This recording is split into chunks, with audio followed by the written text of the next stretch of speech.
Akiyuki is an ordinary student whose only concern is reaching the school bus on time, unaware that a single moment will overturn his entire life. A mysterious explosion strips him of that routine and turns him into Zamudo, a destructive biological weapon pursued by military forces across the world. As war closes in, Akiyuki is no longer seen as a person, only as a threat struggling to hold on to what remains of his humanity. One morning, Akiyuki rushes out of his house to avoid missing school, and his mother follows him to hand over a lunch meant for his father. He takes it and rides off on his bike, but on the road a small creature called Nekomata suddenly crosses his path.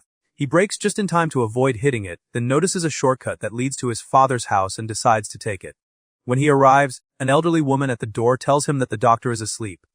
Akiyuki asks for a moment, enters the house, and finds his father's room in disarray. He calls out to wake him, stumbles over scattered items, and when nothing works, pinches his nose to force him awake.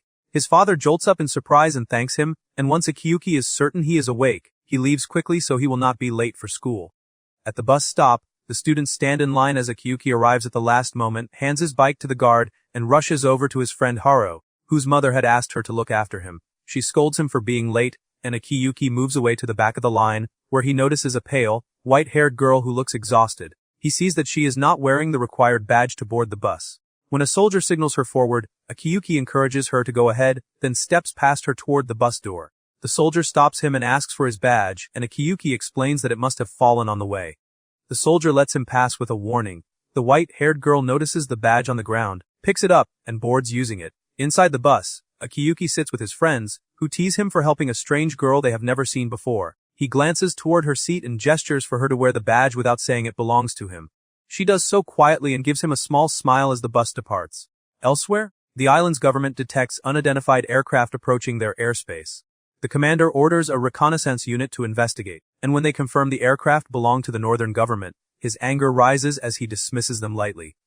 When the bus reaches the school, all the students disembark except for the white-haired girl. Moments later, something breaks inside the bus and an explosion tears through it. Akiyuki and Harrow, who are still nearby, are caught in the blast. From the smoke, a strange light emerges, rushing toward Akiyuki's hand before vanishing. Furucci asks about Harrow, and the two search until they find her collapsed on the ground, trembling from shock. Furucci tries to calm her, but she cries in fear.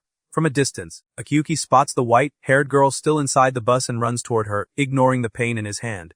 When he looks down, he sees a blue, gem-like object called Hariko embedded there, which disappears moments later. He reaches the girl and asks if she is all right. She introduces herself as Nozona and apologizes for involving him. Realizing she caused the explosion, Akiyuki freezes. She tells him not to worry, explaining that he will be fine once their lost memories return. She brings her hands close to his forehead, and a red Hariko appears. A mask spreads across Akiyuki's face, and his body begins to change as he transforms into the white monster known as Zamudo. A soldier storms in and orders Furucci to evacuate the civilians immediately. Harrow returns in panic and asks where Akiyuki is, but Furucci tells her to run and leaves. She looks ahead and sees Zamudo facing a soldier who raises his rifle and fires, demanding to know who he is. The shots continue until Zamudo collapses to the ground, and in that moment, Harrow hears a voice echo inside her mind, quietly saying that it wants to live. At the same time, explosions erupt across the island as something is released from a northern government aircraft. From the falling object, an enormous monster emerges. Army tanks move in and open fire, but the creature regenerates, returns fire with destructive beams, and levels the school. Harrow strikes the soldier aiming at Zamudo, knocking him unconscious. Furucci enters with another soldier and sees what she has done, and Harrow wonders in silence why she acted that way. As Harrow tries to escape the bus, Zamudo grabs her. Furucci and the soldier retreat, leaving her behind. The giant monster fires again, destroying part of a nearby building. The force of the blast causes Harrow to slip from Zamudo's grasp. The monster then charges, seizes Zamudo, and hurls him through a structure. Furucci urges Harrow to leave, telling her the war has started again and survival is all that matters, adding that Akiyuki would have said the same. She does not listen and runs off to find him. The monster drags Zamudo forward, but just before crashing into another building, Zamudo breaks free and leaps over it. When he lands, the creature rushes him and fires its beams. Zamudo braces himself, his arms reshaping into a shield that absorbs the attack. He sprints forward, leaps, and channels a powerful electric charge into his arm. Striking the monster's head, he shatters it, yet the creature remains alive and throws him aside. Zamudo grabs onto a water pipe and runs along it as the monster gives chase, then drops down to launch another attack. His arm transforms into a massive blade, but the monster knocks him away before he can strike. At that moment, Harrow appears and calls out to Akiyuki, pleading for him to return. The pipe beneath her cracks, and as she falls, Zamudo rushes in and catches her. Above them, a girl on a flying bike watches the scene. Her name is Nakiami and she descends toward them without hesitation. Zamudo carries Harrow as he charges toward the monster and slices off one of its limbs. The creature's beams deflect and tear through the wall behind him, but Zamudo avoids the blast and lands safely in front of it. He rushes in again, his fist crackling with electricity, and strikes with repeated blows. With each impact, the monster's body hardens, slowly turning to stone. At that moment, Nakiami lands between them, drives iron restraints into Zamudo's arm, and pins him to the ground. She raises her hand before his face and asks why a complete Zamudo is here. Harrow, confused, asks what Zamudo even is. Nakiami then asks if the true form of this monster is human. Harrow answers quietly that it is, and that his name is Akiyuki. Zamudo's body begins to petrify, mirroring the monster's condition. Nakiami warns him that if he wants to live, he must come with her or be turned to stone. Zamudo answers that he wants to live. Nakiami shatters the forming stone and strikes him, rendering him unconscious as he starts to return to his human form. She tells Harrow that this mutant soul will move on to her, explaining that this is Zamudo's purpose, and asks if she heard his voice as well. When Harrow reacts, Nakiami understands and tells her that she will entrust her with the soul she protected. She taps Harrow gently on the head, knocking her unconscious, then takes Akiyuki and returns to her flying bike. At sunset, Harrow wakes to Furucci rushing toward her, shaken and relieved. At the same time, aboard Commander Isho's flying ship, Isho grows angry over Nakiami's delay. Nakiami arrives with Akiyuki on her back, which only deepens his irritation, and he orders the crew to move out. In her room, Nakiami binds Akiyuki's arm and leaves the haricot exposed. She pours a special liquid over it, causing his hand to swell as pain spreads through him despite his unconscious state.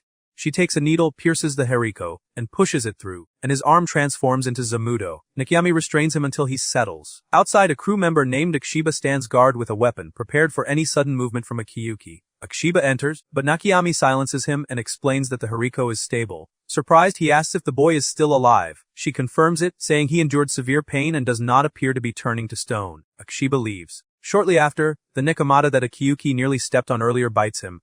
Akishiba reacts angrily and grabs the creature, but two children appear and stop him from harming it. Elsewhere, Harrow lies in a hospital bed as Furucci reassures her that her family is safe. She tells him she feels responsible for what happened to Akiyuki. He tries to comfort her, saying she warned him and there was nothing she could have done. Harrow responds that this is not what she means, explaining that Akiyuki did not die, but she failed to keep the promise she made to his mother. At the same time, Dr. Ryuzo, Akiyuki's father, continues treating patients at home. They thank him and urge him to rest, noting he has worked since morning. A knock interrupts them and Ryuzo steps outside expecting to see Akiyuki. Instead, he finds his wife Fusa. He asks if she has come for a divorce, and she answers with a bitter laugh, saying sadly that Akiyuki still has not returned home and that she searched for him at the school and in the shelters without success. Ryuzo is stunned and rushes to the phone to contact the police, but she stops him, saying angrily that none of the phones are working and that, as always, he is unaware of what is happening. They are interrupted when someone calls for Ryuzo, urging him to come quickly because his patient is in pain. Ryuzo answers that he will come at once. Fusa asks him bitterly if he ever tried to call about his own son, even once. He responds by asking whether it would have made any difference. Her anger breaks into tears as she says that their son is probably trapped somewhere beneath the rubble. Ryuzo cannot answer, torn by the weight of his work. Fusa tells him, with quiet reproach, that she will search for Akiyuki herself, then turns and leaves. At the same time, inside the object from which the giant monster emerged, a masked figure works in silence, connecting the device to a creature held in his hand. Moments later, a massive explosion erupts. The next day, aboard Commander Isho's ship, it is revealed that the vessel is the international mail ship responsible for delivering mail across the island. The ship is called Xanbani and is led by Amu. He receives a call about a new delivery that must be completed, requiring a change in their route. He contacts Isho in her room and informs her of the shipment. She tells him to prepare the cargo, and he replies that they are short on manpower and suggests letting the new boy help, as long as he is awake. At the same time, Akiyuki is conscious as Nakiami offers him a drink known as spirit tea. He smells it and refuses, thanking her and saying he feels fine, adding that she is overreacting and that he only has minor fractures.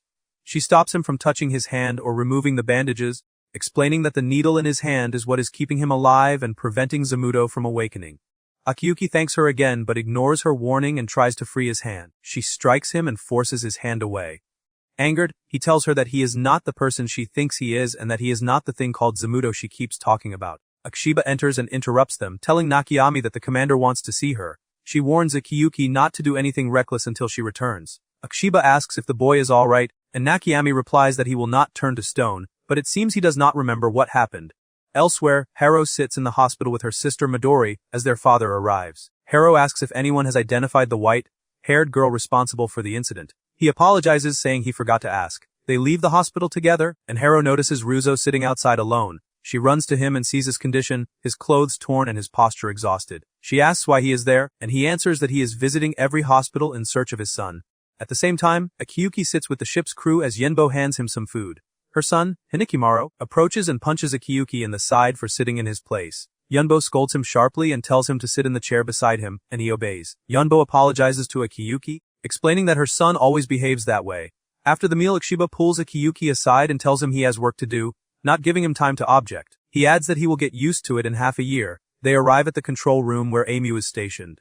Akiyuki asks how long he thinks the boy will take to adjust. Aimu studies him and replies that he looks unstable and refuses to answer. Akiyuki snaps back, asking who said he wanted to work there. Aimu responds that no one eats for free on this ship. Akiyuki answers that he needs to return to Senten Island. Akiyuki tells him the decision is not his, as Commander Isho holds authority. Aimu then instructs Akiyuki to take him to her. Elsewhere, Nakiami stands in the commander's room as Isho scolds her, saying she always claims it is the last time, yet repeats the same mistake. Nakiami answers that this is Zamudo, and leaving him alone would only cause further trouble.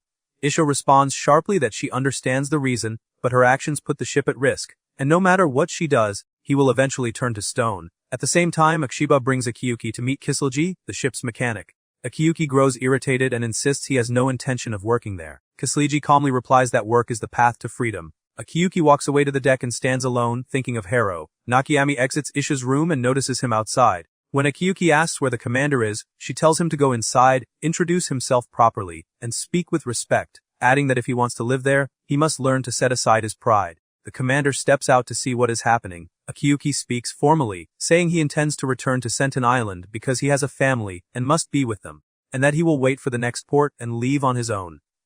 Isho suddenly strikes him across the face and tells him that he boarded their ship without giving his name or thanking Nakiami, who risked her life to save him before he became Zamudo. Akiyuki fires back that he is not Zamudo, that his name is Akiyuki, and asks why he should thank her when he never asked for help. Isho glances at Nakiami with cold irony and remarks that it seems he does not mind becoming a monster again. She then turns to Akiyuki and tells him to remove the needle from his hand if he truly does not care.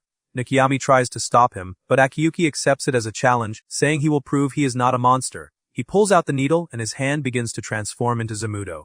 At that moment, an alarm blares. Isho orders Nakiami to imprison Akiyuki and rushes to assess the situation. Aimu reports that an escape craft from the battlefield is approaching at high speed. Isho commands the engines to run at maximum output to evade it.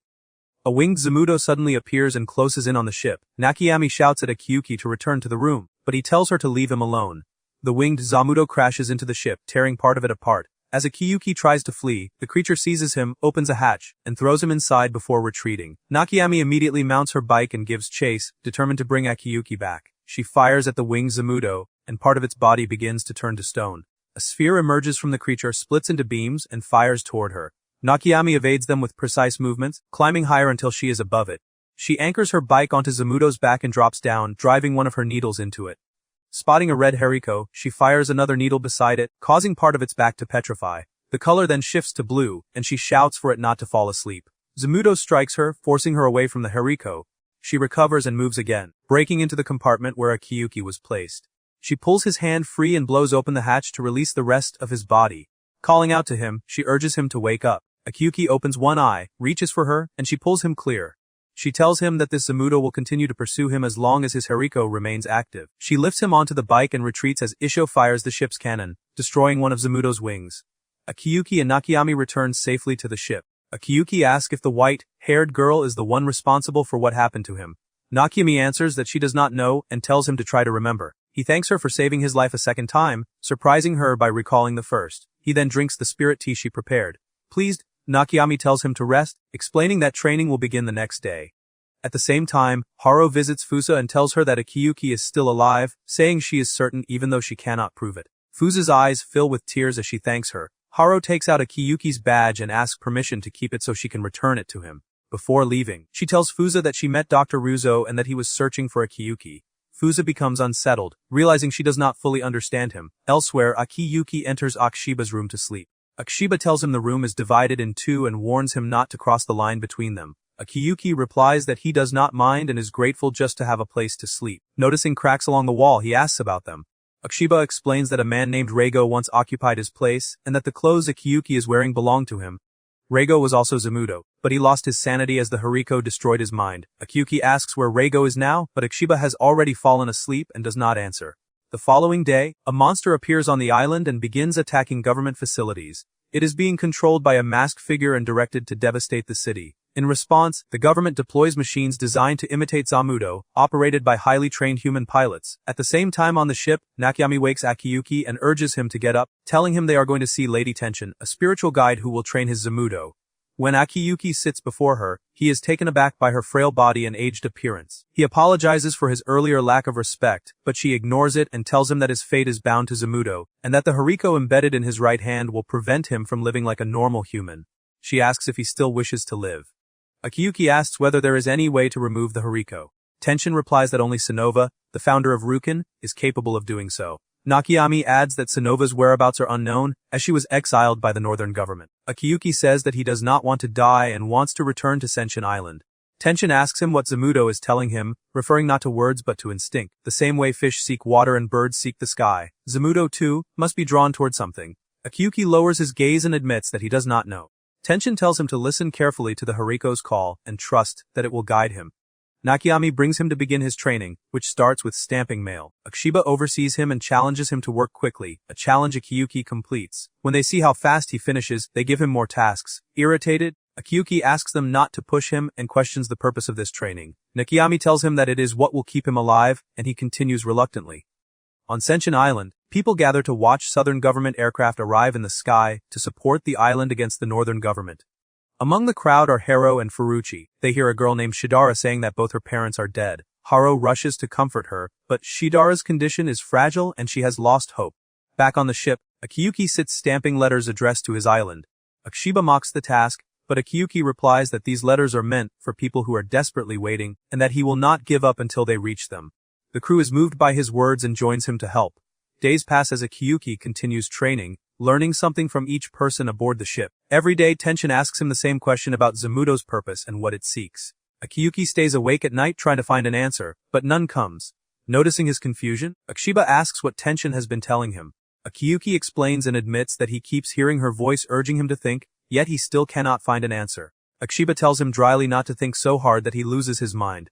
The next day, Akiyuki helps Skleji repair the ship's outer hull. It is his first time working at such a height, and fear grips him. His legs tremble, he slips, and his tools scatter. As the ship suddenly accelerates, he loses his footing, but Kisleji grabs him before he can fall. Without warning, another ship collides with them and releases smoke to obscure vision. When Nakiami sees this, she drops what she is holding, mounts her bike, and takes off. Isho orders Akishiba to wake him and tells him that the ship belongs to the Tishki, warning him not to let Nakiami leave.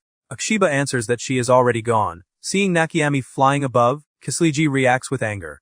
Akiyuki asks if she knows them. Kisleji explains that they are pawns of the northern government, and that the Tishki are a displaced people driven from their homeland and scattered across many countries.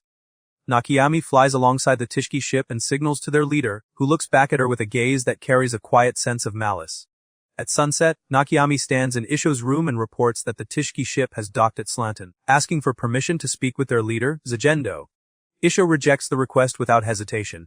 Nakiami argues that meeting him could yield information about the northern government, but Isho refuses again. Nakiami asks if the refusal is because they are Tishki. Isho's anger rises as she tells her that if that were the reason, Nakiami would not be on this ship. She adds that the Tishki betrayed the resistance, now profit from the south, and are known to support human trafficking, having lost their homeland and sold their souls. Nakiami asks sharply if that judgment includes her as well.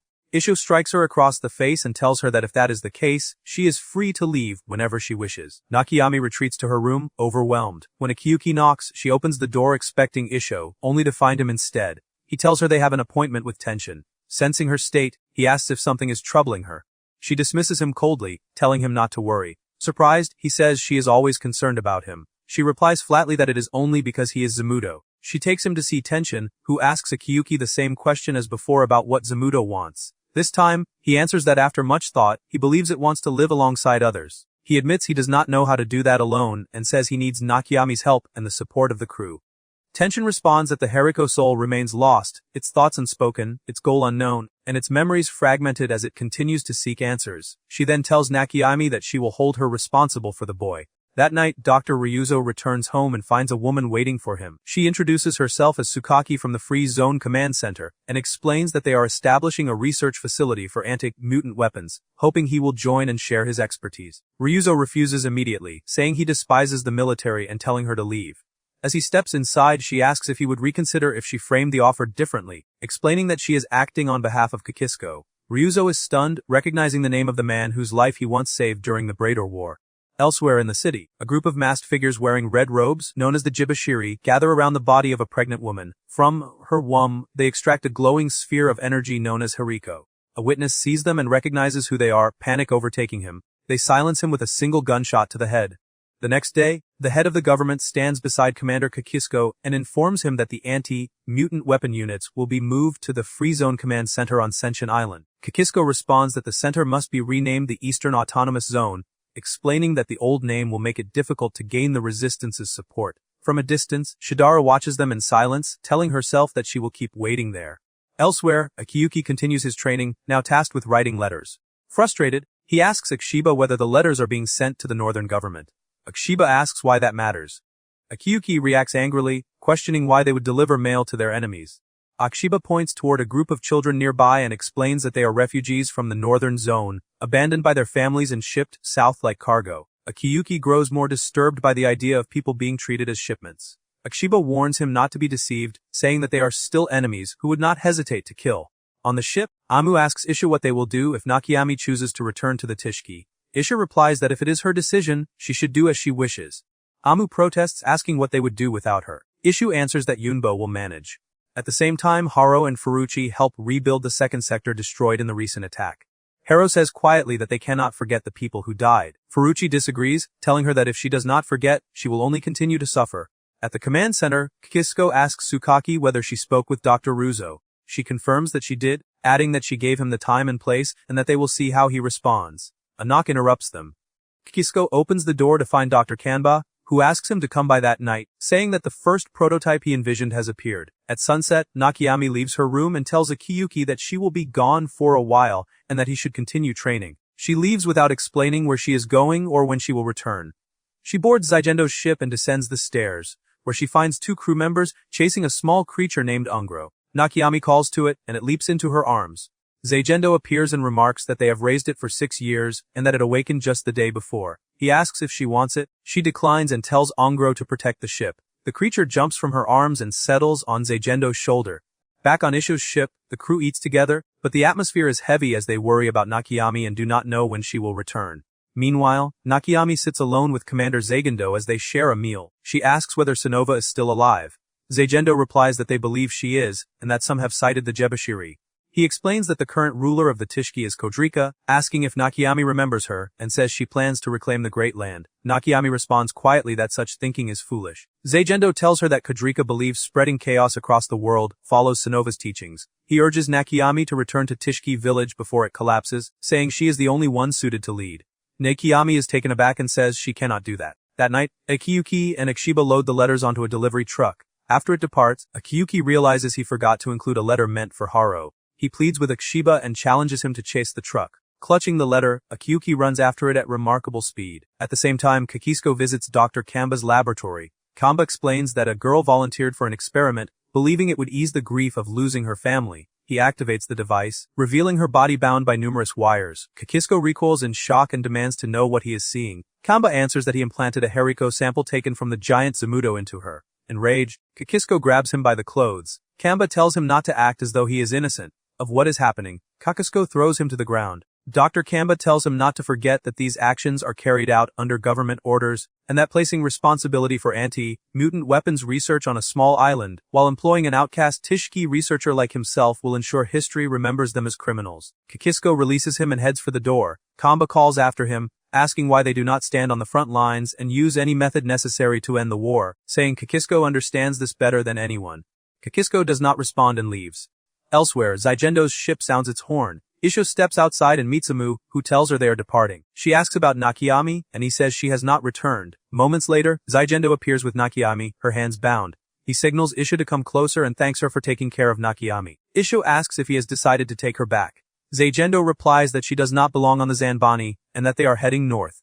He says Nakiami will go to Tishki village, or at least consider it, though he doubts it will be easy, adding that Isho raised her well and reminding her that one day Nakiami will leave. He untees Nakiami and gives her a seed from a plant that only grows in Tishki village, then departs. Nakiami rushes to her room overwhelmed with guilt and tears. Akiyuki knocks on her door, but she does not answer. He tells her that the longer an apology is delayed, the harder it becomes. She replies that he should not worry about her. The next day on Senshin Island, Furucci walks with Harrow and tells her he is considering taking the mental tests to learn how to pilot ASP suits and fight mutant weapons. Along the way, they find Shidara sitting alone in a corridor, despondent. Harrow rushes to her side, but Shidara suddenly breaks down, collapses to her knees and transforms into a monster. She strikes Harrow, slamming her into a wall. Furucci runs to check on Harrow, but when Shidara attacks again, he abandons her and flees. Shidara pursues him alone, firing beams that streak past him as the structure behind him explodes. Commander Kisco arrives with his unit wearing ASP suits modeled after Zamudo. They open fire on Shidara, forcing her down. Kisco advances and ends her completely. The next day, Furucci reports for the mental test. Tsukaki briefs him, explaining that ASP units are bodies without souls, and that the pilot becomes the soul that controls them. She emphasizes that mental stability is essential, as the mind governs the body's movement. Furucci makes another attempt and succeeds in moving the suit's hand. Outside, Harrow waits, and soon it becomes her turn to enter the test. At the same time aboard Isho's ship, Amu notices black smoke drifting among the clouds. Isho orders Nakiami to descend and check whether the route ahead is safe.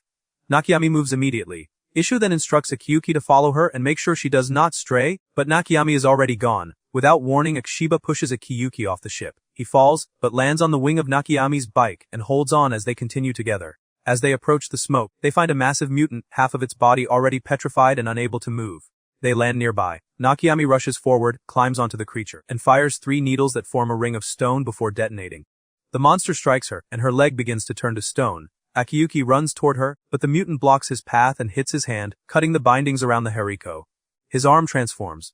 When the monster attacks again, Akiyuki strikes back with his Zamudo hand, the force driving it away. His arm reshapes into a blade, which he extends toward the stone trapping Nakiami's leg. She shouts at him not to interfere, but he ignores her, cuts through the stone, and frees her. She falls from the monster's back, and Akiyuki catches her. The mutant attacks once more. Akiyuki severs one of its limbs, then drives his blade through its body. The creature fully petrifies and collapses. Nakiami reacts angrily, telling him she could have dismantled it if he had not intervened. She asks to see his hand and finds that the hariko has turned red. She tells him this confirms he lost control, then presses the hariko and suppresses it, returning his arm to normal. Akiyuki asks what she meant by dismantling, questioning whether he was wrong to save her. Nakiami reminds him of what he told Lady Tension, about living alongside others.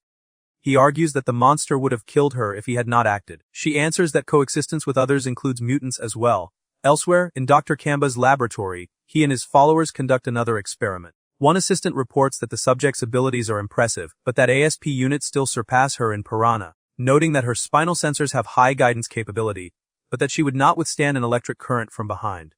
Kamba responds that it is not the experiment that lacks potential, but their insight.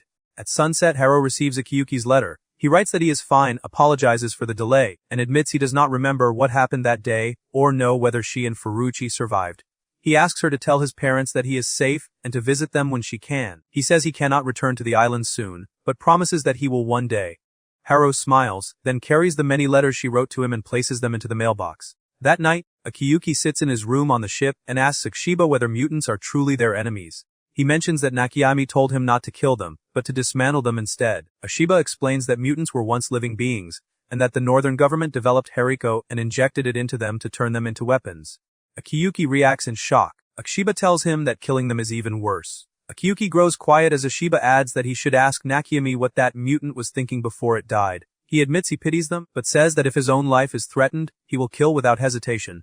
Meanwhile, Dr. Ryuzo works late at home on his research. Harrow knocks at the door, and he opens the window, surprised to see her so late. Fusa stands beside her and tells him sharply that there is no time, insisting he come out so they can talk. Outside, Ryuzo reads Akiyuki's letter. He thanks Harrow for reassuring them about their son. Harrow offers to leave the letter with them, but Fusa refuses, saying that Akiyuki addressed it to Harrow. Leaves, Ryuzo asks Fusa if she remembers the Braider battle that took place 17 years earlier. She questions whether this is the time to speak about it, but he continues. During that war, he served as a doctor in the Northern Government Army and treated countless wounded soldiers, giving them medicine only to keep them alive. Those who lost the ability to fight were later taken by the military, using his medical reports to turn them into test subjects for mutant weapons. He admits that, without realizing it, He became part of the northern government's experiments. He tells her she can hate him if she wants, but that he still feels he deserves what happened to him, and that his son being targeted by these weapons feels like his punishment. The next day, Tsukaki oversees live training for the ASP trainees, including Furucci and Harrow. They enter the machines and connect their spines to their brains to establish control. The commander orders them to proceed to the 6th training field to test basic movement. At the same time, inside Dr. Kamba's laboratory, the experimental Zamudo suddenly becomes unstable. Commander Kisco arrives and demands to know what is happening. Kamba answers that the experimental Zamudo has regained activity. The creature strains against its restraints and breaks free of the chains. Kisco reacts with anger and orders the soldiers to seal the barriers to prevent its escape, but the Zamudo finds a stairway and begins to climb. Tsukaki hears the alarm and rushes toward the disturbance. The trainee battalion commander orders everyone to remain in position. Zamudo slips past the first barrier before it can close. The second barrier shuts on its leg, but it shatters it and continues upward. The third and final barrier closes just ahead of it.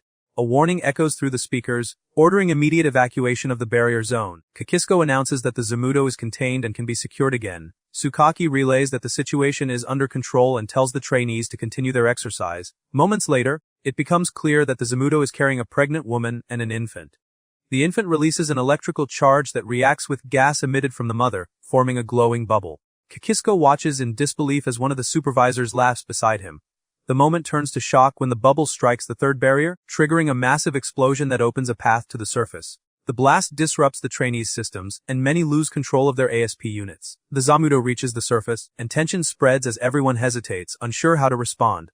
With no other option remaining, the battalion commander agrees with Tsukaki to deploy the trainees into combat. The trainees retrieve their weapons once their ASP suits regain function and line up before Zamudo, awaiting orders from the battalion commander. At that moment, a tank fires a missile into Zamudo's back. Harrow hears a voice saying it wants to live, and she freezes, recognizing it as the same voice she heard when Akiyuki transformed into Zamudo. Commander Kisco steps forward, staring at Zamudo with anger.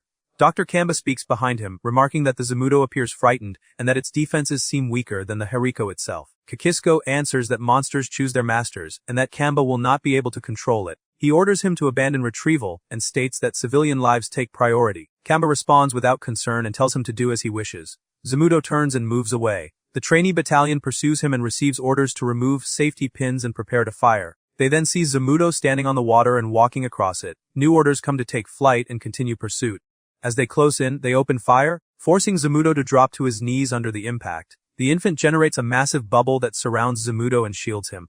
Their attacks fail to pierce it, and they request support. As they watch, wings begin to grow from Zamudo's back, and he fixes his gaze on a distant tower marked by a single enormous eye. Harrow notices and alerts Furucci. The bubble around Zamudo detonates, releasing large, wing-shaped beams. Furucci charges forward and fires at Zamudo's knee, knocking him down to prevent escape. Zamudo shields the infant from the barrage. Harrow, moved by the sight, shouts for Furucci to stop firing. He answers that Zamudo is no longer human and launches another missile. The impact causes Zamudo to fully petrify. At sunset aboard Isho's ship, Akishiba drops a thick stack of letters in front of Akiyuki and tells him they are all addressed to him.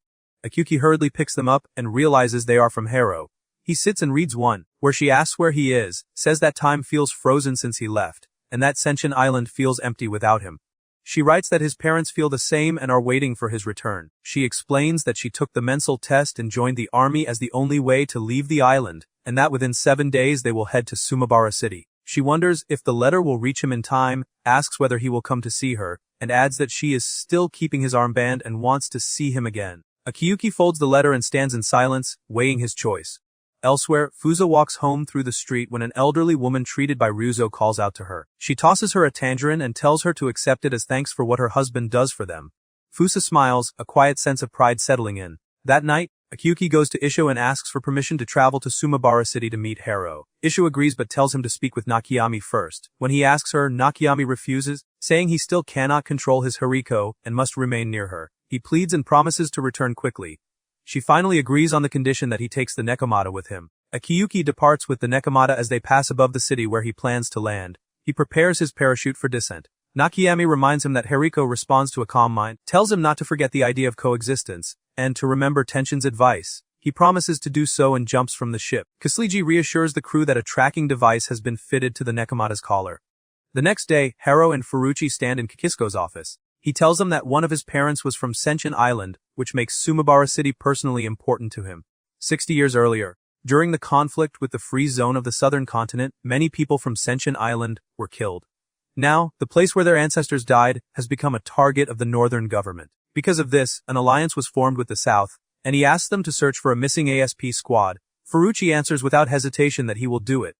At the same time, Akiyuki lands some distance away from Sumabara City and begins walking toward it. Along the way, the Nekomata becomes restless when someone approaches. Akiyuki calms it, saying it is only a resident, and asks the man for directions to Sumabara. Hearing the city's name, the man panics and suddenly transforms into a monster. Akiyuki runs, but the creature fires beams that strike him and knock him aside. In the chaos, the tracking collar falls from the Nekomata's neck. Akiyuki removes the restraint from his hand, transforms into Zamudo, and charges the monster, severing one of its limbs.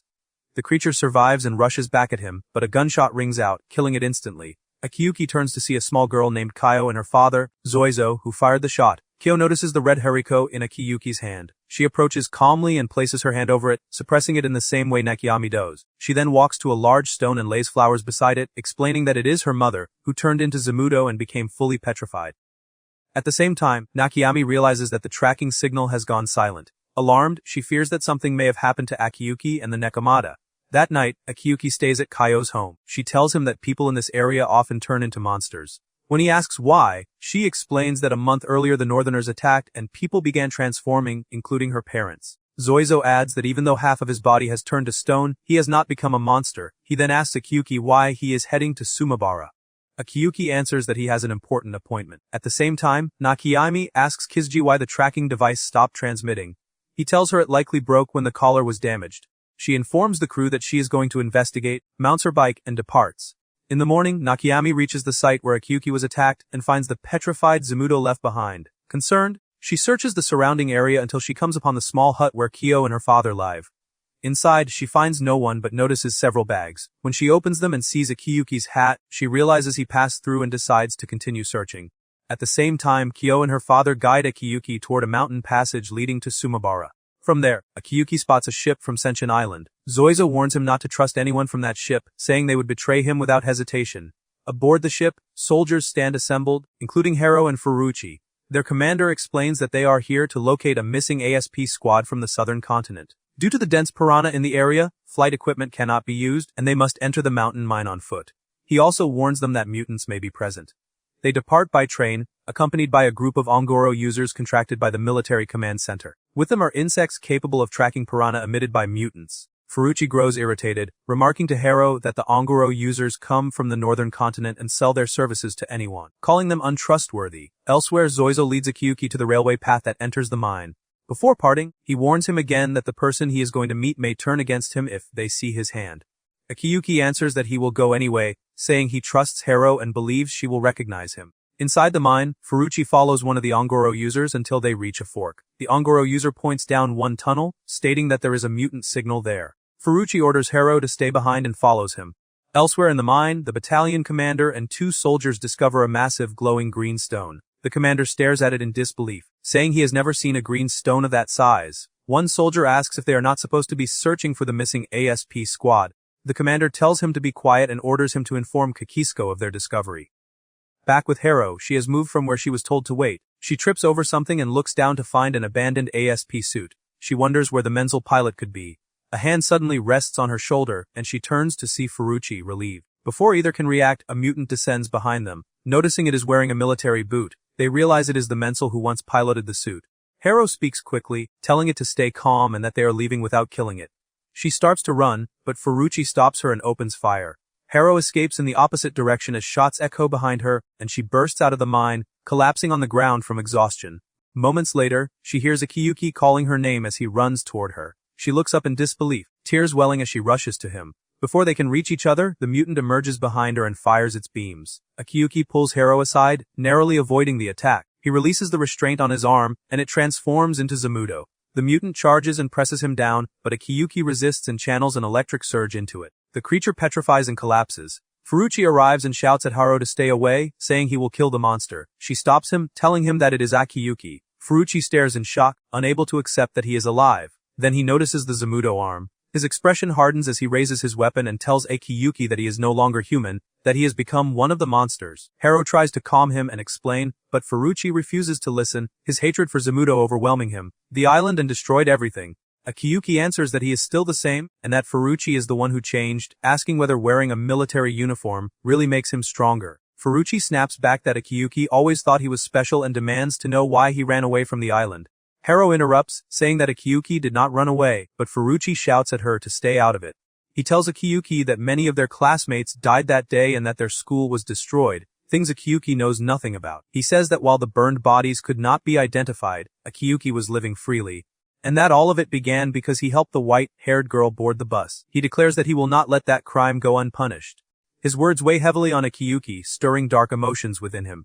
His Zamudo arm begins to ache as parts of it start to petrify. Furucci tells him he will speak well of him to his parents, and will not ruin his image in their eyes, then urges him to surrender to the government, and return to the island. Akiyuki answers with despair that he cannot return now. Angered, Furucci asks what brought him here in the first place. Harrow grabs Furucci's weapon, and he shoves her away, sending her to the ground. An explosion suddenly splits the bridge beneath them into two sections. Furucci hears a voice telling him that he lacks the courage to fire. A Zamudo similar to Akiyuki descends and knocks the weapon from his hands. It is Rego, the Zamudo Akshiba once mentioned. Rego speaks to Harrow through her mind, and she alone can hear him. Just as she once heard Akiyuki, he tells her that he will save her Zamudo friend. Harrow shouts for Akiyuki to run. Akiyuki turns away, hurt that after coming all this way he could not truly speak with her. Furucci yells after him, calling him a coward. Rego returns to human form, steps toward Furucci, and tells him that a man who cannot value the lives of others makes his own life meaningless. He then jumps into the water, emerges on the opposite side and runs. At the same time, Kio and Zo sit quietly by the sea. The Nekomata stays beside Kyo waiting for Akiyuki to return, then suddenly senses something and runs off. Kyo follows and finds it with Nakiami. Thinking Nakiami has come to take the Nekomata, Kyo becomes furious. Nakiami ignores her anger and turns toward Zoizo, noticing the hariko in his body. Kyo grows more upset and tells her to stay away from her father, accusing her of speaking kindly only to betray them, and swearing she will not let her kill him like her mother was killed. Nakiami approaches gently, wipes Kyo's tears, and touches her head, causing her to lose consciousness just as Akiyuki once did. Zoizo raises his weapon at Nakiami and demands to know what she did to his daughter. Nakiami answers calmly that as long as he is her father, her heart will not turn to stone. The Nekomata interrupts again and runs off. Nakiami follows it and finds Akiyuki collapsed, leaning weakly and barely able to stand. He loses consciousness in front of them, but reassures Nakiami that he still remembers his name. Elsewhere, Tsukaki informs Commander Kisco that they are preparing to return to Senshin Island. She reports that the mensal pilot became a mutant and asks whether the green stone caused it. Kisco replies that valuable jewels are meant for certain people to wear. They are interrupted when Furucci enters, tense and asking for a moment. Inside the office, Furucci tells them he encountered two Zamudo, and that one of them was Akiyuki. Kisco pauses, recalling the name, and asks if that was his friend. Furucci answers that he was, and that despite his efforts, he failed to capture them. At the same time, Harrow stands before her battalion commander, who slaps her hard for disobeying orders and angrily orders her to return to her room and reflect on her actions. We return to Akiyuki as Zoizo tells him to stand and keep moving, saying survival matters no matter the pain. Akiyuki answers that at least Zoizo is alive with someone he loves. Zoizo explains that Kyo is not his biological daughter, and that he saved her after witnessing her mother being attacked. Nakiami spends time with Kyo and brings her to the stone that was once her mother. Kyo says this rock is her mother and that she cannot leave it, because she still hears her voice. Nakiami reassures her that her words reach her mother, and tells her to take care of the stone, promising that her mother will return. She gives Kyo a seed ground into powder to be mixed with tea, saying it will heal her father's arm. Kyo thanks her. That night, Nakiami and Akiyuki return to Isho's ship. Nakiami helps Akiyuki rest and reassures the crew that he will not petrify and that his hariko is stabilizing. At the same time, Rego races toward the ship on a motorcycle, trying to reach it before takeoff. He crashes through obstacles and is launched onto the deck in a chaotic entrance. Ashiba rushes over, and when he sees Rego, both he and the crew react with clear relief and joy. The ship sets off, and Rego walks through its corridors greeting everyone he meets. From Kabako, he learns that there is another Zamudo aboard named Akiyuki. He then goes to sit with Kisalji for a while. Nakiami interrupts them and tells Rego to go and greet Lady Tension. As soon as he does, she asks him what Zamudo's goal is. Rego answers that he left Nakiami and wandered among people who carried hariko for 2 years. At first, fear consumed him, his body began to petrify, and he felt the hariko inside him clearly. Even so, he never found an answer to that question. Tension tells him to continue thinking, and he promises that he will. Rego then visits the commander and hands her the necklace she had asked him to find. She tells him she is glad he is alive, admitting that she had already considered him dead. After that, he goes to see Akiyuki, whom everyone is talking about. He grabs Akiyuki's hand, adjusts it into a specific position, and tells him to keep it that way so the pain eases and it heals faster. He leans close and whispers that he is Zamudo too. When Rego leaves, Akiyuki realizes that this is the man who saved him in the mine. The next day at the command center, Commander Kisco gathers the soldiers and addresses them. He announces that he represents the southern continent and that the Free Zone government has decided their conflict with the northern government has reached a stalemate. He explains that they have assembled the elite mensal because they are the key to ending the situation they are trapped in. Later in the command center cafeteria, Furucci tells Harrow that they can no longer be friends as they once were. He says he will devote his entire life to protecting the island and that she should do the same. He leaves her behind. Harrow remains seated, distracted as she eats. Tsukaki approaches, surprising her, since officers of her rank usually dine privately. Tsukaki explains that she came because the commander wants to see her. At the same time in the command center laboratory, Dr. Kamba tells Kisco that they used the green stone taken from the mine along with a Harrow sample extracted from the experimental Zamudo to create anti-mutant weapons. He adds that these weapons surpass anything developed by the northern government. Back on Isho's ship, Yumbo prepares a large feast to celebrate Rego's return. Akiyuki is taken aback by how openly joyful everyone is. When he sits down to eat, Rego asks him to deliver food to Isho. Yumbo agrees, leaving Akiyuki no choice but to comply. When he returns, the conversation still revolves around Rego, and the mood remains lively. Feeling out of place, Akiyuki excuses himself again, saying he will take food to Amu in the control room. He eats there instead. Amu asks why he is not in the dining hall, and Akiyuki answers that he does not like the atmosphere. He then asks Amu about the watch Rego brought him, which only deepens Akiyuki's irritation that everything centers on Rego. That night, Harrow meets Commander Kisco in his room. He asks her whether she encountered Akiyuki in the mine. She confirms it, and he remarks that it is unfortunate Akiyuki became a victim of the northern government, saying he is no longer human. Harrow responds sharply that Akiyuki is human, and that Zamudo are human. Kisco asks what makes her believe that. Unable to answer, she falls silent. He tells her it is enough, explaining that he only wanted to confirm the accuracy of what Furucci reported, and advises her to follow his example. At the same time, Rego sits with Nakiami in her room and asks about Akiyuki, wondering whether he can live as a Zamudo. She replies that she will support the souls she saved until the end. Rego tells her that on his way back he passed through a Tishki village. Nakiami says she met Zaigendo herself and learned what happened. The Tishki who survived the aggression intend to reclaim the great land from the northern government. Rego tells her that their current leader is Kodrika, and that when he visited the village, the people still wished to live peacefully even after Kodrika took power. He shows Nakiami Kodrika's image, and she remarks that she has grown. Rego adds that if the rumors are true, she has changed as well, and that this means the time to act is approaching. Nakiami asks what she is supposed to do, saying she cannot return after being away for so long. Rego answers that she is not alone, that he is here with her, and that it feels as though he was there only yesterday, even though 2 years have passed. She quietly acknowledges that they have. 5 years earlier, Rego was aboard a northern government ship transporting people whose hair was white, like Mizona's. One of them approached him, and Rego raised his camera to take a photo. Before he could react, the man pulled out a bomb and threw it onto the ship's floor. The explosion tore through the vessel. What happened to Akiyuki happened to Rego as well, as a haricot seed entered his body. He later washed ashore and realized he had transformed into Zamudo. He wandered in severe pain until his strength failed, his body began to turn to stone, and his memories faded. His name, his past, and even the present slipped away. When he finally surrendered to death, Nakiami appeared and tried to save him. She was not strong enough at the time, and the spreading stone began to consume her as well. Amu noticed in time, pulled them both free, and brought them to Isho's ship.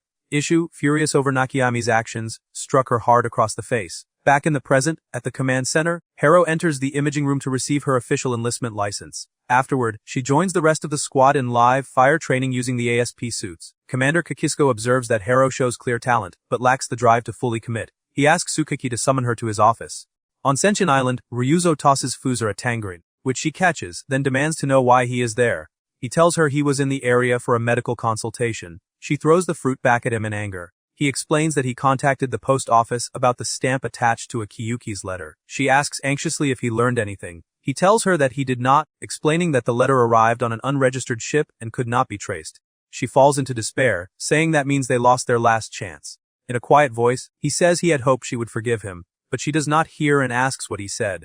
He changes his words and tells her he did what he could, then walks away. She watches him go and thinks to herself that he came for a consultation without his bag, wondering when he will stop lying. At the same time on Isho's ship, Rego suggests taking a group photograph. The crew reacts with enthusiasm, rushing to prepare. It takes until sunset before everyone finally gathers and the photo is taken. That night, Harrow stands in Kisco's office. He tells her to sit, but she refuses. He remarks that she is stubborn and that it explains her loyalty to her friend.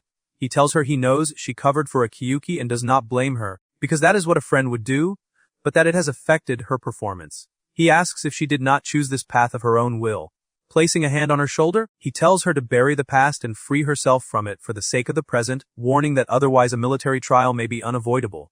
She answers quietly and heads for the door. Before she leaves, he tells her to take care of her younger sister. Harrow returns home to find her father holding a small celebration for her official enlistment and to see her off before she leaves for the barracks. He warns her not to act recklessly or put herself in danger. As he speaks, he begins to cry, telling her she is very much like her mother. Harrow recalls a day in elementary school when she received a call from the hospital during class. She ran there, with Akiyuki following behind. At the hospital, she learned that her mother had been struck by a military vehicle and had died. Her thoughts froze, and she sat beside her mother, crying. The next day, the radar on Isho's ship detects a northern government vessel approaching. Rego goes to wake Akiyuki and tells him that the time for real training has come. He brings him up to the deck and tells him to use the power the Harrow gave him and control it. As a flying mutant emerges from the northern government ship, Rego tells Akiyuki to make his decision quickly. At the same time, Nakiami rushes up the stairs toward the deck, but Isho blocks her at the doorway, saying she knew Nakiami would come and asking where she thinks she is going. Nakiami answers that she is going to see what is happening. Isho tells her it is only one mutant and orders her to stay in her room. When Nakiami tries to argue, Isho cuts her off, reminding her that she has warned her more than once to stop interfering with her work. On the deck, Akiyuki makes his decision and removes the bindings from his arm, allowing it to transform into Zamudo. Before he can act, he is surprised to see Nakiami descending on her bike. She confronts the mutant and tells it she will return it to its original form and will not kill it. She fires, but the mutant evades the shot and heads straight toward Isho's ship. Akiyuki sprints forward and leaps onto the creature, grabbing hold of it. Nakiami calls out and throws him a seed, telling him to stab it into the mutant. He does as instructed. The mutant explodes, Akiyuki is thrown back, and Nakiami catches him midair. When he asks what happened to it, she tells him it was dismantled, and that with a purer seed it could have been restored to human form. When they return to the ship, Yumbo checks the radar and detects 4 more ships divided into 2 groups. They realize the first ship was only testing their strength. Isho states that the initial mutant was for reconnaissance, and that they are now being targeted. Yumbo asks why they would target a mere male ship. Isho answers that their secret has likely been discovered, and that the situation has become too dangerous to avoid confrontation. Amu stands and tells Ukshiba to take command in his place, explaining that he is going to retrieve something he left behind, believing he would never need it again. On the deck, Rego transforms into Zamudo as mutants begin emerging from the enemy ships. Akiyuki asks Nakiami about the mutants' weakness. She tells him they are controlled through rings on their necks. One mutant fires beams toward them, which Nakiami dodges. Another attacks the ship, and Rego leaps forward, splitting it in half with a single strike.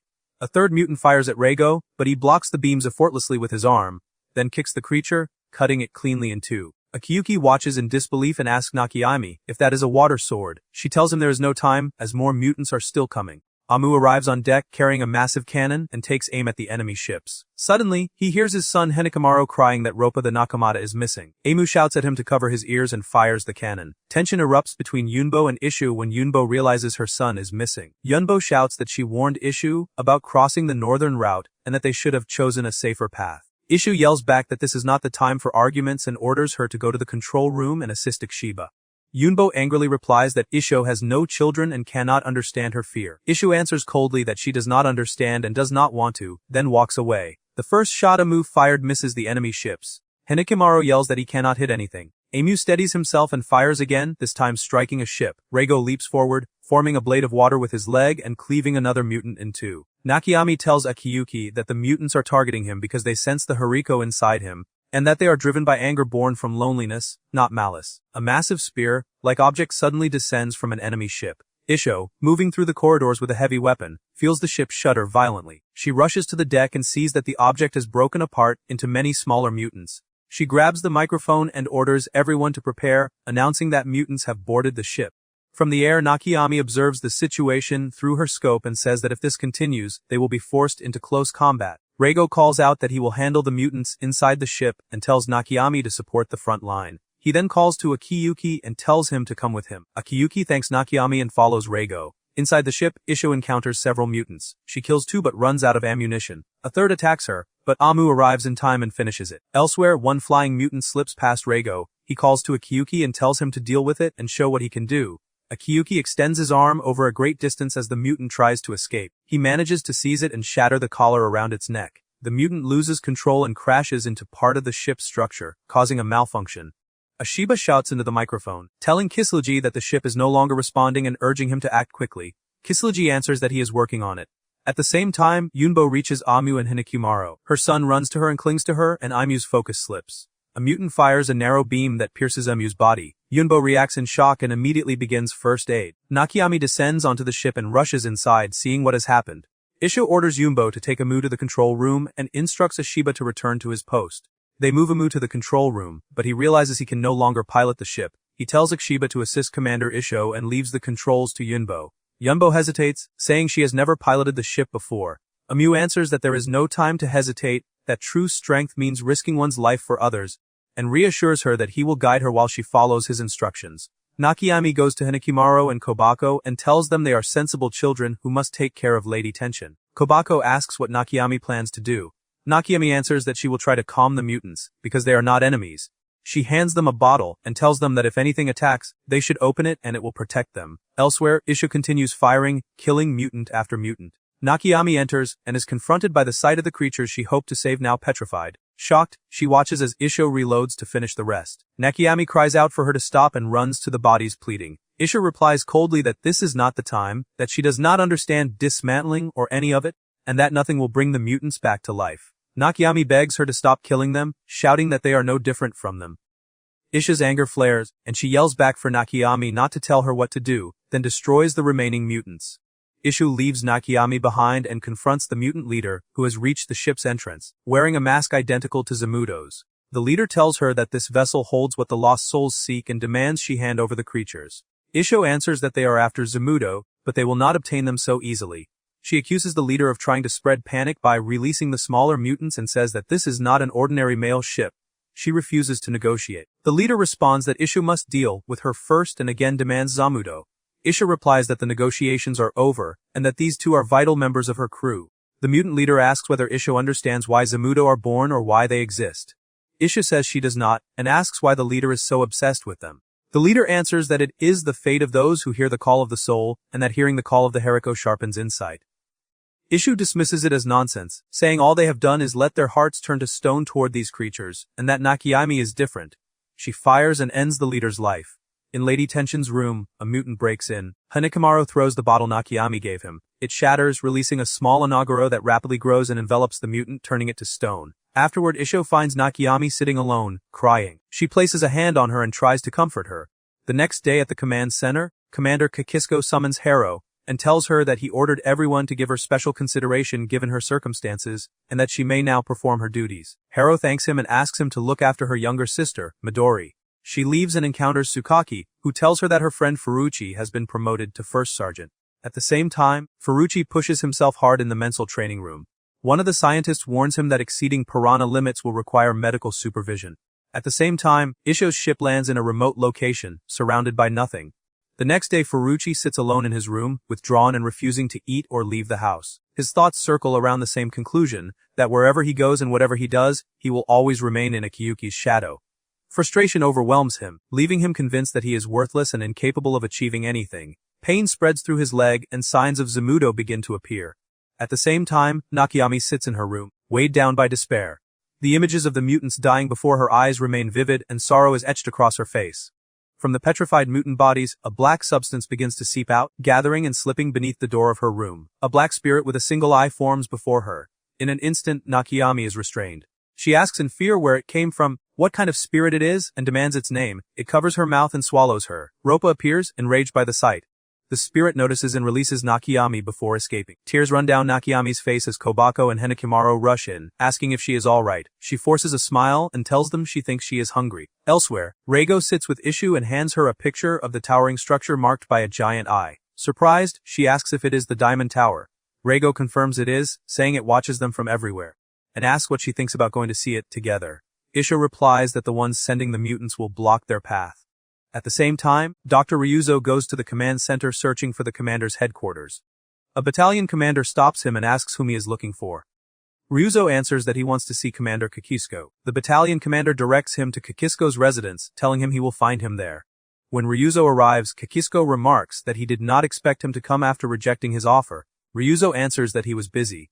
Kisco says that the idea of the northern government targeting such a small island is foolish. Ryuzo responds that the same applies to Kisco, explaining that news travels fast on a small island and that he knows about the anti-mutant weapons research being conducted. Kisco replies coldly that Ryuzo should not play the victim, saying that in war everyone becomes a monster and shares the same sin. Ryuzo rises in anger and tells him that he atones for his sins in his own way, unlike Kisco. He turns to leave, but Kisco tells him that if he cooperates they can help search for his son. Ryuzo answers that he is the one who saved Kisco's life and tells him not to forget it, then walks away. Meanwhile, Harrow trains alone in the ASP suit's room. The battalion commander enters, and she steps out of the suit, apologizing for training without permission. He smiles and tells her that individual training is encouraged, but warns her not to push herself too far or exhaust her body and mind. He then tells her that Furucci has not returned from his weekly leave yet. He says he believes Furucci is fine but asks her to check on him. That night, Isho's crew sets up camp and eats together. Isho watches from a distance, quietly pleased. Inside one of the tents, Akiyuki sits with Nakiami and asks her if she has decided to leave. She answers that she has, saying she will return to Tishki village, which she left long ago, and that it may already be too late. Akiyuki asks if he can come with her. She tells him it does not concern him. He insists, saying he will go with her, that he wants to understand Zamudo's purpose, and that this concerns him as well. He reminds her that she said he would bear responsibility for the souls he saved. He adds that if she does not mind a slight detour, he wants to visit Senshin Island once. Nakiami tells him she will ask the commander first, as she does not know whether permission will be granted. She leaves him and goes to speak with Isho. Isho tells her to say whatever foolish thing she came to say. Nakiami answers that she wants to return to Tishki, explaining that the black spirit sensed her presence and reacted with hostility, and that she must leave. Isho replies that there is no point in trying to stop her anymore, adding that she will excuse her selfishness, because she has grown tired of it. Nakiami tells her that she is the one who saved her life, and that without meeting her she would not even have had a name, and that she is deeply grateful. Isho tells her to go wherever she wants, then admits that before Nakiami apologizes for the trouble she caused, she wants her to know that she never once saw her as a burden. She says she tried to prepare herself for the day Nakiami would leave, yet now feels as if something inside her is breaking. Nakiami hugs her and says she loves her. Isho tells her not to forget that this place will always be her home, and that she can return whenever she wants. Elsewhere, Akiyuki asks Lady Tenshin for permission to go with Nakiami. Tenshin asks whether his wish to coexist with others has changed. He answers firmly that it has not. Tenshin tells him that Hariko responds to empty hearts and that she will wait for him to return and tell her what Zamudo's goal truly is. Akiyuki promises that one day he will come back with an answer. Nakiami prepares her bike as Kobako and Henekamaru say goodbye and give her food for the journey. Rego comes to thank her for everything and asks her to take care of Akiyuki. One by one, the crew says farewell to Akiyuki and reminds him to look after himself. Isho approaches him and quietly tells him that she does not need to remind him, but that he should take good care of Nakiami. Akiyuki promises that he will protect her. He gets on the bike with Nakiami, and they depart. At the same time, Harrow goes to Furucci's house and meets his mother. She asks where he is, and his mother explains that he has been locked in his room for a long time, refusing to go out or help at home like he usually does, and asks Harrow to scold him a little. Harrow goes upstairs, stands outside his door, and calls to him, but he does not respond. She tells him that she cannot control her breathing properly while piloting the ASP suit, and to prove she is serious, she adds that she is not mocking him and genuinely wants him to teach her. He answers that he will return to the base tomorrow, and that she does not need to worry. Harrow enters the room and finds him hidden under a blanket, telling her to leave him alone and stop interfering. She looks around and sees that the room is in terrible condition. She tells him that he never skipped school or training, even when he was sick, and asks what is wrong. He tells her about a dream where everything unfolded just as it did in reality, saying that she warned him not to go because it was dangerous, and that she called him back. He says he wanted to worry her, so he went underwater and held his breath until the last moment. When he finally surfaced, the sun had already set, she was gone with Akiyuki, and the water had turned dark. He says he regretted his actions and wished he had listened to her. Suddenly, intense pain strikes him. Harrow asks anxiously if he is all right. He snaps at her not to treat him gently and tells her to leave. He clutches his leg in agony as signs of Hariko appear. Harrow freezes in shock. He tells her that he is fine and that it has nothing to do with her. She becomes angry and insists that it does concern her and demands to see it. He lashes out, saying she is the worst person he knows and that she only came because she hates him. Harrow slaps him to bring him back to his senses. He breaks down and says bitterly that it is ironic that he was the one who discriminated against Akiyuki, and now he has become the same, a monster, and that it must have happened during the bus explosion. Harrow tells him that becoming Zamudo does not make him a monster, and that he is still Furucci. He begins to cry uncontrollably and says he wishes they could go back to how things were and drink juice together like before. Harrow holds him and tells him that they will go back, that she is certain of it. The next day, Akiyuki and Nakiami arrive by ship at Senshin Island. As soon as they land, Akiyuki calls Midori, Harrow's younger sister, and tells her that he is back on the island. Midori reacts with excitement, then explains that Harrow is currently staying at the army barracks, but promises to inform her and says she will be very happy to hear the news. The ship's owner tells Nakiami that they will dock for only 3 days and assures her that her flying bike will be kept safe. Nakiami thanks him, and before leaving, he reminds her that the most important thing is not to draw the attention of the military police. At the same time, Harrow is at the training yard practicing shooting with an ASP suit. The battalion commander is satisfied with her improvement and gives her advice on how to raise her level further. He asks if she is worried about Furucci, then tells her that what he is experiencing is common among new recruits, as they often show early progress before their performance suddenly declines. He adds that he hopes she will not disappoint him in the same way. Harrow answers quietly. Before leaving, he tells her that her sister called. Harrow immediately contacts Midori, worried that something happened. Midori excitedly tells her that Akiyuki has returned to the island. Harrow freezes, then urgently tells her to lower her voice in case the call is being monitored. Nearby, Tsukaki is seated beside personnel listening in. Harrow rushes off to find Akiyuki. At the same time, Tsukaki reports the situation to Commander Kisco. He tells her that since Akiyuki is Zamudo, the police should be informed and surveillance placed on his home and Dr. Ryuzo's clinic. When Tsukaki asks about Harrow, Kisco answers that they should observe how she acts.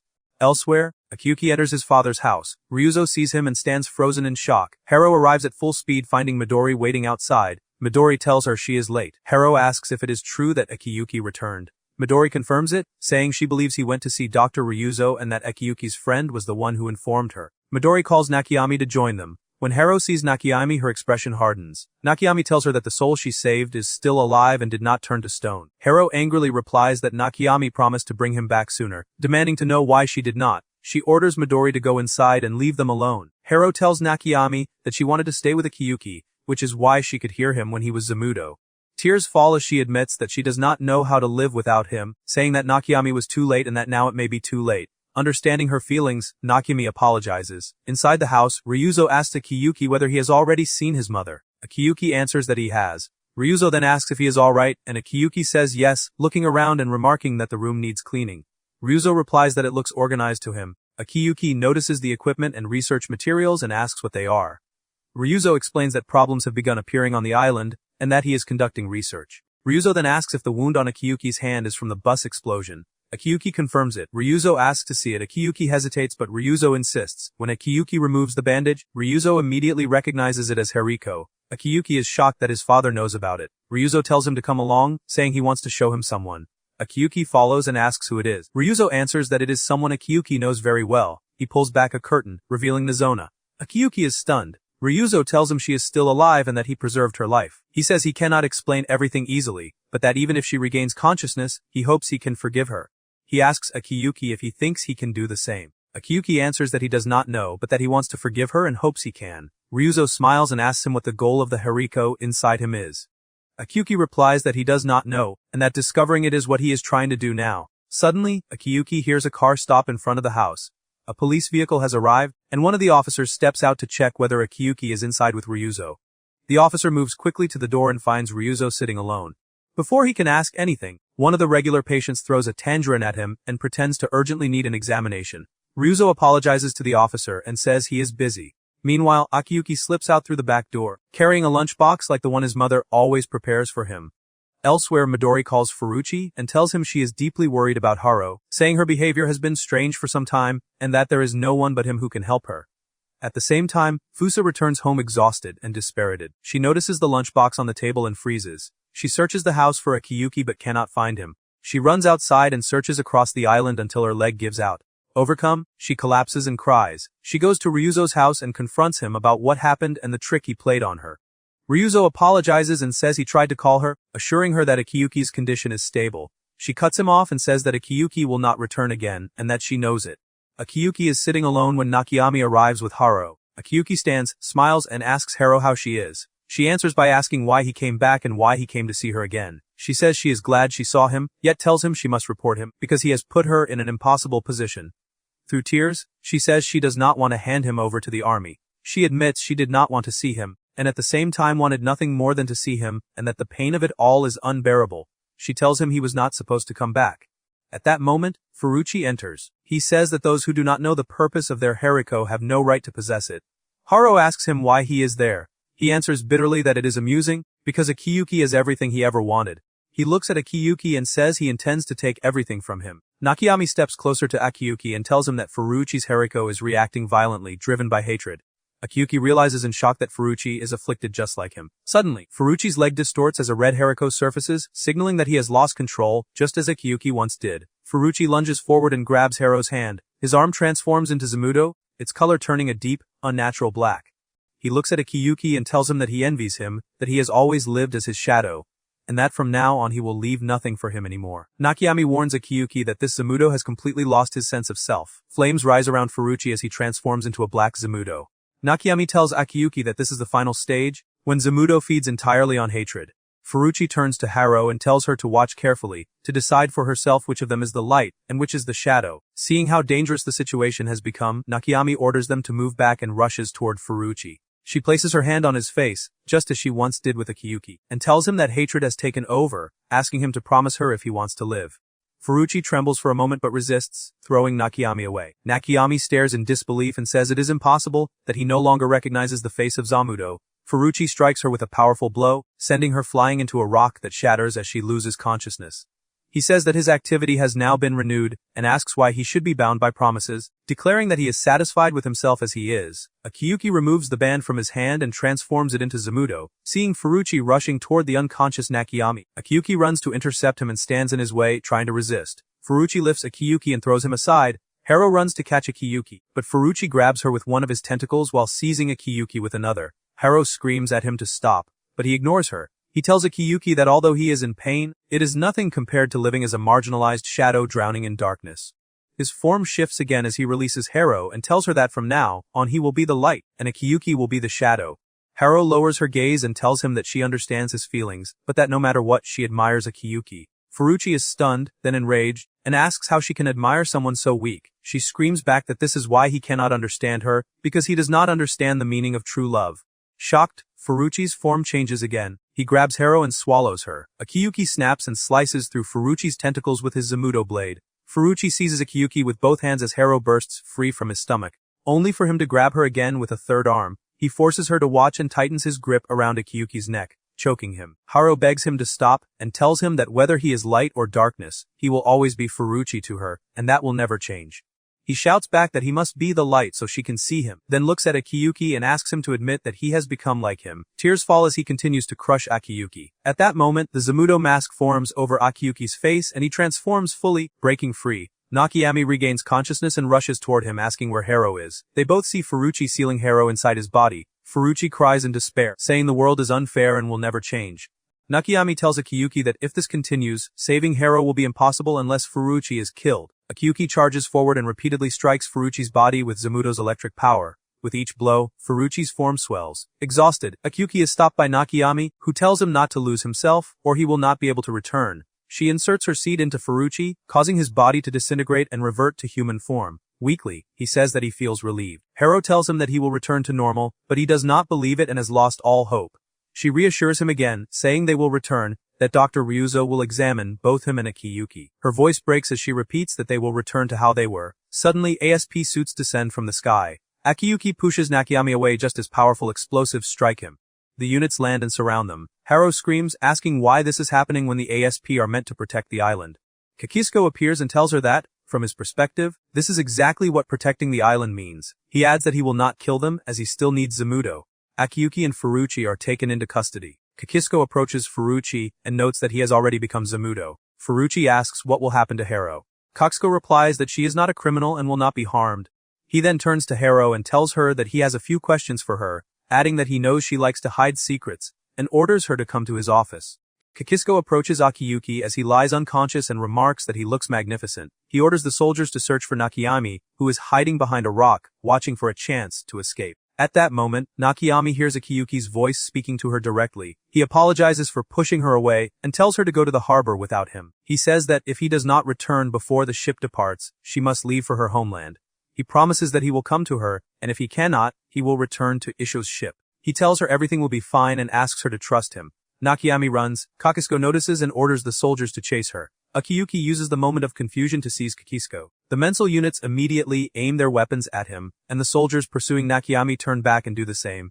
None of them fire, afraid of hitting their commander. Kisco shouts at them to shoot, but they hesitate. Akiyuki jumps while holding Kisco and flees at high speed. News spreads that Akiyuki has kidnapped Commander Kisco. Harrow hears the report, and elsewhere Tsukaki receives the information. She orders that Harrow and Furucci be taken into custody, but kept separate. At sunset, Akiyuki stands on a rooftop, still holding Kisco. Kisco speaks to him cautiously, unsure whether Akiyuki can understand. When Akiyuki responds clearly, Kisco is taken aback. He remarks that the father saved his life, and now the son has taken him hostage. Akiyuki is surprised that Kisco knows his father. Kisco explains that they were comrades in the war and asks Akiyuki to put him down so they can talk. Akiyuki tells him to promise that he will not harm Harrow or Furucci. Kisco assures him that he never intended to, saying they are important. Akiyuki releases him. Kisco then offers to provide a safe place for him and the girl who is with him, asking him to explain what was done to him after he was taken from the island, insisting that he is not an enemy. Akiyuki senses something wrong and retreats. Kisco had concealed a gun, prepared to kill him. A mental unit reports that Akiyuki is directly ahead and advances slowly. Kisco orders the unit not to fire. As Akiyuki approaches, the mental panics and shoots. Akiyuki rises again, and another shot sends him flying from the mountain into the water below. At the same time, Furucci escapes from the police vehicle and goes to buy juice, just as he used to with Harrow and Akiyuki. Police suddenly surround him. He tells them that if they will not leave him alone, then it would be better for him to die. His arm transforms into Zamudo, and he takes his own life. Akiyuki reaches a ship at sea, where he is taken aboard in human form, though the Zamudo mask remains on his face. When he wakes, he finds himself inside a prison. A person stands before him and asks his name, but Akiyuki cannot remember it.